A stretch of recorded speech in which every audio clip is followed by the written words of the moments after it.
Hello students, welcome to my class. এই ভিডিওত আমি কৰিম 6.2 এক্সাৰসাইজৰ question number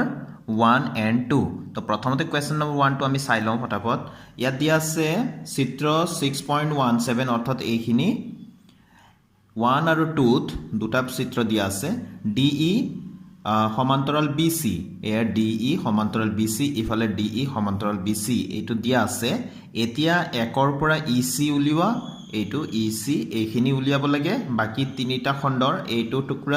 টুকুৰা আৰু ইফালে এইটো টুকুৰা, এই তিনিটা টুকুৰাৰ মান দিয়া আছে। চতুৰ্থটো টুকুৰা EC ৰ মান আমি উলিয়াব লাগে 1 নম্বৰ কোৱেশ্যনত।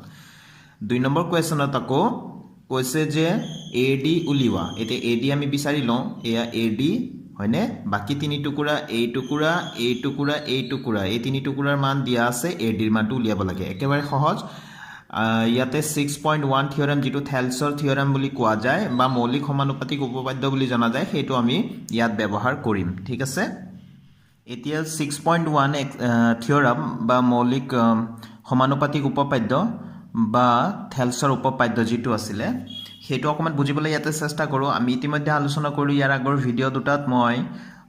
কৰাই দিছোঁ 6.1 থিওৰাম আৰু 6.2 থিওৰাম। তোমালোকে নিশ্চয় চাই লৈছা। নাইচোৱা যদি কোনো কথা নাই, মই এই ভিডিঅ'ৰ ডেছক্ৰিপশ্যনত মই লিংক এটা দি দিম, তোমালোকে নিশ্চয়কৈ চাই ল'বা। তো আমি থুলমূলকৈ আমি মূল কথাবিলাক বুজি লওঁ 6.1 থিওৰামৰ। তো ইয়াত তাৰমানে কি হয়, 6.1 থিওৰাম বা মৌলিক সমানুপাতিক উপপাদ্য বা থেলছৰ উপপাদ্য, তাত কৈছে যে এটা ত্ৰিভুজৰ যিকোনো এটা বাহুৰ, ধৰি লৈছোঁ BC বাহুৰ সমান্তৰালকৈ আন এডাল ৰেখা যদি এনেকৈ টানি দিওঁ আৰু টানি দিয়াত যদি দুডাল বাহুক দুটা নিৰ্দিষ্ট বিন্দুত কাটে, ধৰি লৈছোঁ D আৰু E বিন্দুত কাটে। ইয়াত মন কৰিবলগীয়া কথাটো কি, DE সমান্তৰাল BC বুলি আমাক দিয়া থাকিব। তেনেহ'লে এইটো আমি কেনেকৈ লিখিব পাৰোঁ, এই টুকুৰাবিলাক AD/DB = AE/EC। এয়া আমাক যদি DE সমান্তৰাল BC দিয়া থাকে, তেনেহ'লে আমি এইটো চকুমুদি এই কথাটো লিখিব পাৰিম, AD/DB = AE/EC, এই টুকুৰাকেইটা। ঠিক আছে। তো এই ফৰ্মুলাটো ব্যৱহাৰ কৰি বা এই উপপাদ্যটো ব্যৱহাৰ কৰি আমি কামকেইটা কৰি মই বুজিবৰ কাৰণে চিত্ৰটো কাষত আঁকি দিলোঁ। দিয়া আছে DE সমান্তৰাল BC, DE সমান্তৰাল BC দিয়া আছে। গতিকে থেলছৰ উপপাদ্য মতে আমি কি লিখিব পাৰোঁ, AD/DB = AE/EC। গতিকে ইয়াত মানকেইটা এতিয়া পাতি দিম, যিকেইটা দিয়া আছে। AD ৰ মান কিমান দিয়া আছে চোৱাচোন, 1.5 দিয়া আছে, তো 1.5 পাতি দিলোঁ। আৰু DB ৰ মান কিমান দিয়া আছে, 3 দিয়া আছে, গতিকে পাতি দিলোঁ। আৰু ইফালে AE ৰ মানটো দিয়া আছে 1, আৰু EC ৰ মান কিমান, EC ৰ মানটো আমি উলিয়াব লাগে, গতিকে EC টো EC হিচাপে থাকিব। ঠিক আছে। তো এতিয়া ওপৰৰ পৰা দশমিকটো উঠাই দিলে, তলত আমি দশমিকৰ পিছত যিহেতু এটা অংক আছে, চিম্পলত আমি ভাবিব লাগে যে 1.5 আছিলে, আমি দশমিকটো উঠাই দিলোঁ। তো হৰত কি দিব লাগিব, দশমিকৰ পিছত যেটা অংক আছে সিমানটা শূন্য লগাই দিব লাগিব। অৰ্থাৎ 10ৰে পূৰণ কৰি পেলাই তলে ওপৰে 10 দি পূৰণ কৰিলোঁ, পূৰণ কৰি আমি দশমিকটো আঁতৰাই দিলোঁ। তো ইকুৱেল ইফালে 1/EC টো আছেই, এইখিনি আমি লিখি দিম। তো 15 × 15, 15 × 2 = 30। তো এতেকে কিমান হৈ যাব, এইফালে ক্ৰছ পূৰণ কৰি দিম, EC × EC, এইফালে 2 × 2, গোটেইকেইটা চেণ্টিমিটাৰত আছিলে, গতিকে এইটো আমি চেণ্টিমিটাৰত লিখিম। এইটো হৈ গ'ল EC ৰ মান। অতি সহজ। নম্বৰৰ 2টো মই ইয়াতে আঁকি ল'লোঁ বুজিবৰ কাৰণে, আৰু ইফালে লিখি ল'লোঁ যিখিনি দিয়া আছে ওপৰত লিখাৰ দৰে। DE সমান্তৰাল BC এইটো দিয়া আছে থেলছৰ উপপাদ্য মতে, তেনেহ'লে AD/DB, আৰু ইফালে AE/EC আমি লিখি দিম। এতিয়া মানকেইটা আমি পাতি দিম। একেবাৰে সহজভাৱে আমি চিন্তা কৰিব লাগে, কোনো ধৰণৰ ক্ৰিটিকেলভাৱে আমি চিন্তা কৰিব নালাগে, একেবাৰে সহজভাৱে চিন্তা কৰিবা। ঠিক আছে। তো AD ৰ মান উলিয়াব লাগে, AD আমি লিখিলোঁ। DB ৰ মান দিয়া আছে এইটো 7.2 চেণ্টিমিটাৰ, তো চেণ্টিমিটাৰ লিখিব নালাগে, 7.2 লিখিলে হ'ল। ইফালে AE ৰ মান দিয়া আছে 1.8 আৰু EC ৰ মান দিয়া আছে 5.4, তো 1.8 আৰু ইফালে 5.4। ঠিক আছে। এতিয়া আমি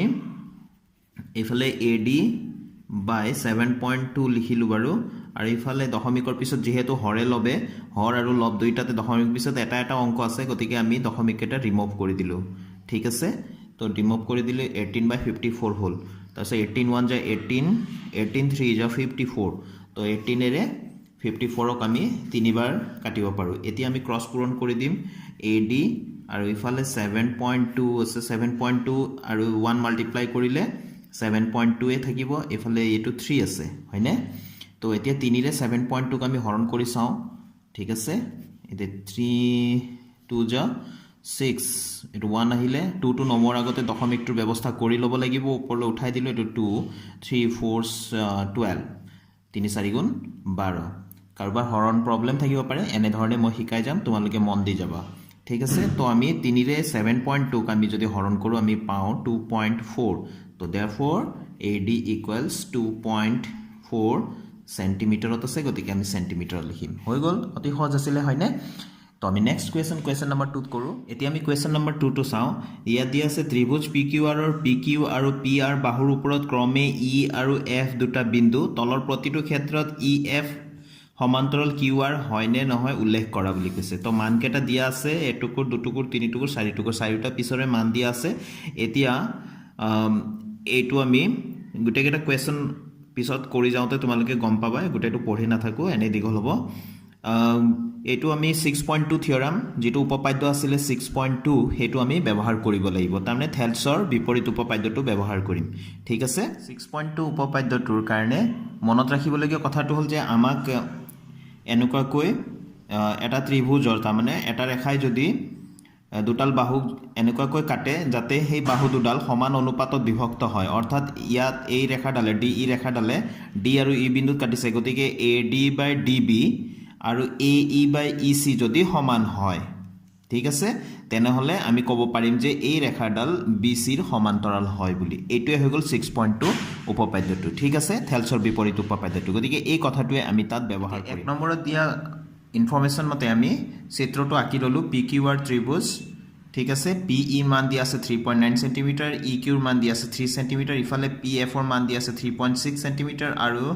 FR ৰ মান দিয়া আছে 2.4 cm এতিয়া আমি PE বাই EQ কিমান হয় আমি উলিয়াই লওঁ ঠিক আছে এটো PE বাই EQ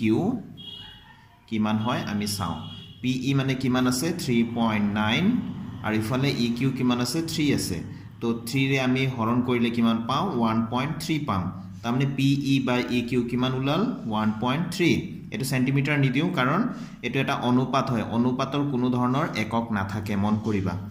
তাৰ পিছত ইফালে PF বাই FR উলিয়াম এতিয়া PF বাই FR তো কিমান হবে এটো 3.6 আছে আৰু তলত 2.4 ঠিক আছে PF মানে 3.6 FR মানে 2.4 তো দশমিক দুইটাতে একে সমান আছে দশমিকৰ পিছত অৰ্থাৎ এটা অংক ইয়াতো এটা অংক গতিকে দশমিক উঠাই দিলো 36 বাই 24 ঠিক আছে এতিয়া যদি আমি হৰণ কৰো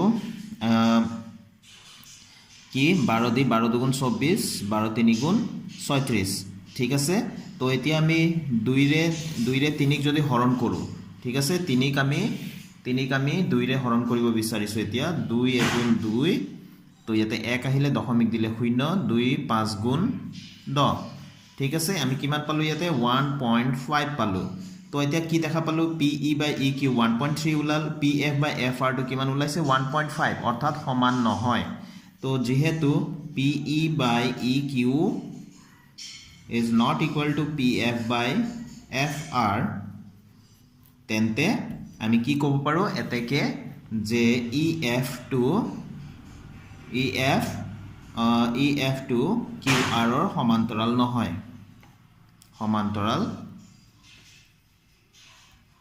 নহয় ঠিক আছে এইটো যদি সমান উলালে হেতেন তেনেহলে সমান্তৰাল হয় বুলি ক'ব পাৰিলো হয় যেহেতু সমান নহয় গতিকে সমান্তৰাল নহয় সিম্পল কথা তো সেই ধৰণে 2 নম্বৰটোৰ কাৰণে মই চিত্ৰটো বনাই ললো বুজিবৰ কাৰণে তো PE দিয়া আছে 4 cm EQ দিয়া আছে 4.5 cm PF দিয়া আছে 8 cm আৰু FR বা RF দিয়া আছে 9 cm তো আমি উলিয়াব লাগে এতিয়া PE বাই EQ আৰু PF বাই FR টো সমান হয় নে নহয় তো প্ৰথমতে PE বাই EQ বা QE যি লিখা আমাক QE বুলি দিয়া আছে গতিকে QE লিখিম 4 বাই 4.5 হ'ব PE ৰ মান 4 আছে আৰু QE ৰ মান 4.5 আছে তো তলৰ পৰা দশমিকটো উঠাই দিলো দশমিকৰ পিছত এটা অংক আছে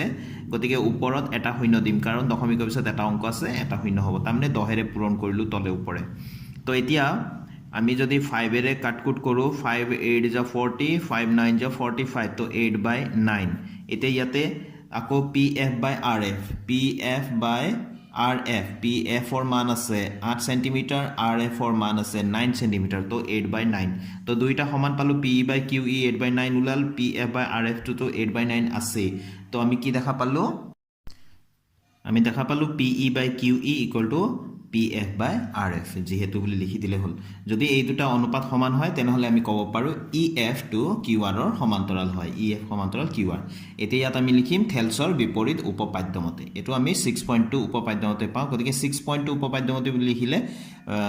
ভাল নহব গতিকে এটো 6.2 উপপাদ্যটো আছিল থেলছৰ বিপৰীত উপপাদ্য হেকাৰণে থেলছৰ বিপৰীত উপপাদ্যমতে লিখিবা ঠিক আছে এতিয়া মই লিখি ললো 3 নম্বৰৰ কাৰণে চিত্ৰটো প্ৰথমতে আঁকি ললো যাতে তোমালোকৰ বুজাত সুবিধা হয়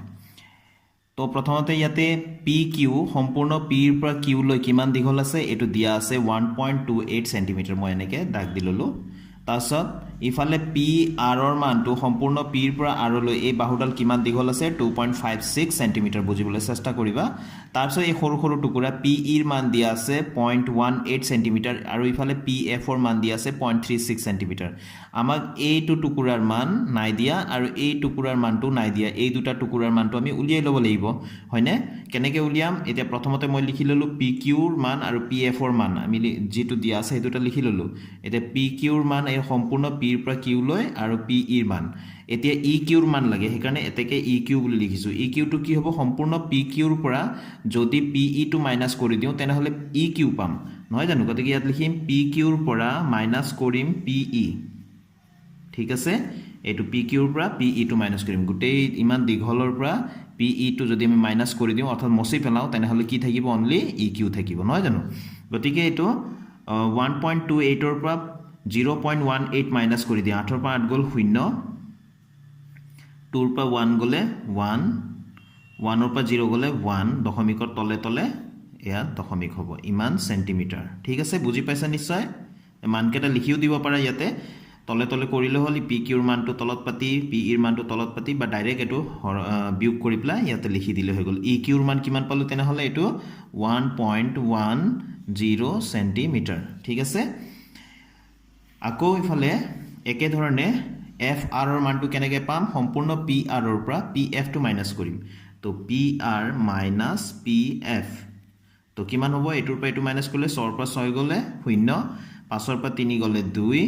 দশমিকৰ তলে তলে দশমিক 2 ৰ পৰা 0 গলে 2 ইমান সেন্টিমিটাৰ তো FR টো কিমান পালো 2.20 সেন্টিমিটাৰ ঠিক আছে এটো মই সম্পূৰ্ণ বুজিবৰ কাৰণে হে লিখিছো তোমালোকে এনেকৈ আঁকি লৈ প্লাই কৰিলে সহজতে বুজি পাবা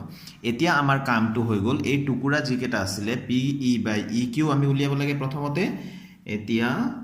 বা নাও বুলি লিখিলো PE এইবিলাক অবজেক্টিভ কোৱেশ্যনতে আহে গতিকে তোমালোকে ইমান ফৰ্মালি কৰি নাথাকি ফটাফট হিসাবটো কৰিলে হৈ গল যদি অবজেক্টিভত আহে 2 নম্বৰ মাৰ্কছৰ যদি আহে 2 মাৰ্কছৰ তেনেহলে এনেকৈ ধুনিয়াকৈ কৰিবা তো PE বাই EQ কিমান হ'ব PE ৰ মানটো কিমান পালো আমি দিয়া আছিল 0.18 আৰু ইফালে কিমান পালো 1.10 এতিয়া আমি দশমিক এটা উঠাই দিম কাৰণ দশমিকৰ পিছত দুটা অংক ইয়াতো আছে ইয়াতো দুটা অংক আছে গতিকে আমাৰ চিন্তা নাই এটো হৈ গল